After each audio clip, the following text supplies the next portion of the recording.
Hello vinyl community, it's been a while, very strange time for us all around the world at the moment, so hope you're all keeping safe and managing to get through all this insanity with your record collections.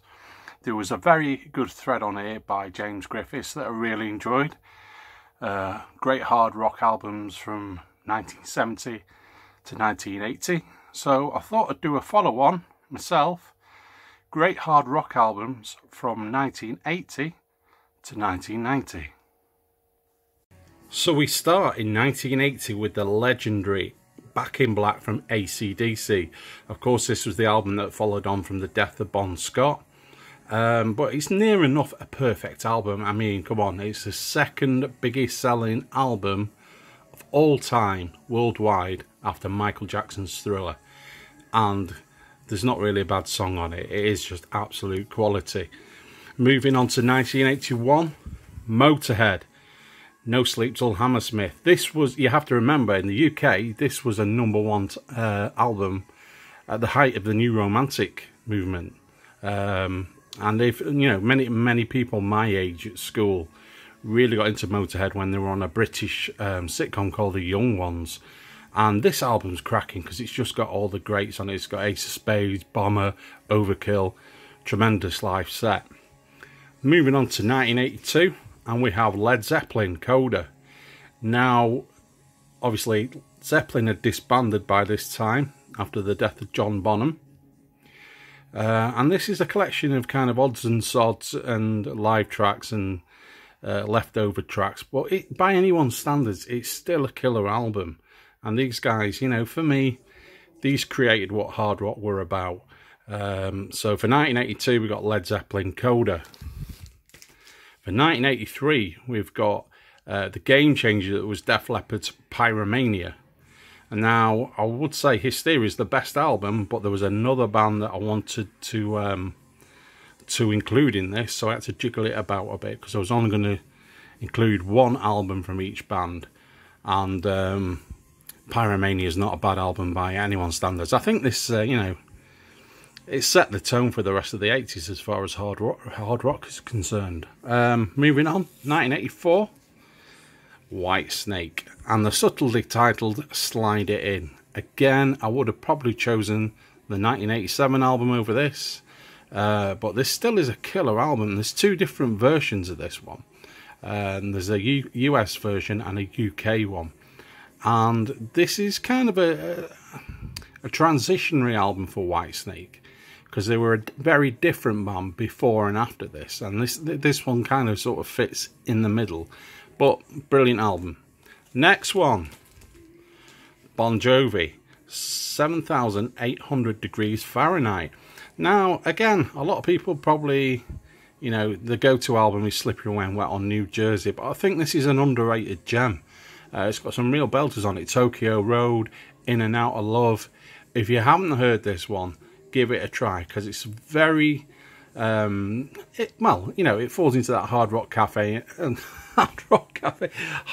category, and you know, a lot of their albums got softer, and I think, I mean, a lot of the hard rock community sort of lost faith in them a bit, didn't they? So moving on from that, we've got my favourite band of all time, 1986, Queen, A Kind of Magic. It's a mixture of hard rock and pop, to be fair, but the hard rock songs do really rock on it. And of course, side 2 is pretty much the soundtrack to the Highlander film, starring Christopher Lambert. And of course, they did a legendary tour on the back of this one. Moving on, 1987, Guns N' Roses, Appetite for Destruction. An album that really pushed hard rock back into the mainstream. What can you say about this? Kids are still well into it today, aren't they?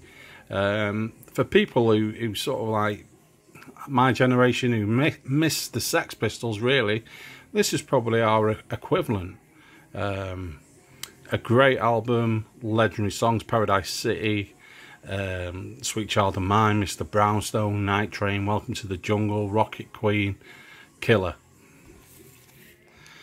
1988, Iron Maiden, The seventh son of a seventh son. Maiden's best album in my opinion, this. Almost like a prog rock album, really. And I don't think they ever bettered it. They really hit the stride with this one.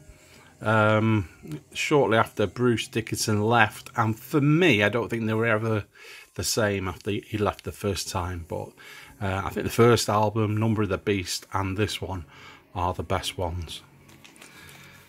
1989, and with another subtle cover, it's Aerosmith and Pump.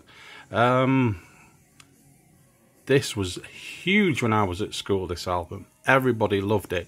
Loving an Elevator, Janie's Got a Gun, The Other Side. What can you say? This was their big comeback, because I suppose if you're watching this in America, Aerosmith were massive in the 70s in America. But over here, it's kind of a bit like Queen fulfilled that role over here, and Aerosmith didn't really get big in the mainstream until the Run DMC thing in 86. But by this time we'd had Permanent Vacation, and then obviously followed up with this one, and they became huge over here. And lastly, 1990, Extreme 2, Porno Graffiti. Extreme I absolutely love, and I think they're always sort of unfairly viewed as a bit of a kind of sort of smash hits kind of band because of More Than Words, because they did an accessible ballad that everyone liked, and they got in the charts, and you know, it was like #1 forever.